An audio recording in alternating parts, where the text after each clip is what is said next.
So today we're going to do a bird dog crunch. What you'll need are 2 blocks and a mat.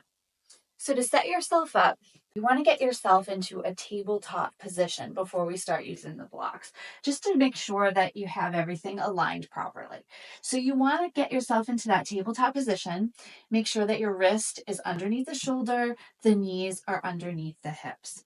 Once you're set there, you want to take your blocks, place one block under one hand, and then place the other block under the opposite knee. And you might have to adjust a little bit here. Everybody's a little bit different. And you'll notice that even myself, I'm moving around a little bit. So once you're set up, what I want to make you aware of is just that you have a couple of options with the foot. So you can either keep your toes down or you can lift the toes up. Keeping the toes down will give you a little bit more stability. It will keep you from rocking back and forth in the hips as much.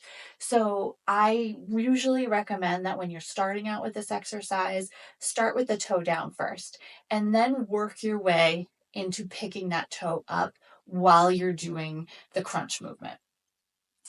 So for your bird dog, like I said, knee underneath the hip, wrist underneath the elbow.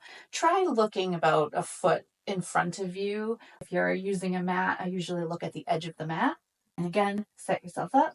Take a breath in, lift opposite arm, opposite leg. Breathe in, breathe out, crunch. Breathe in, extend, breathe out, bring your knee to your elbow and crunch. Just like that. And that's the bird dog crunch.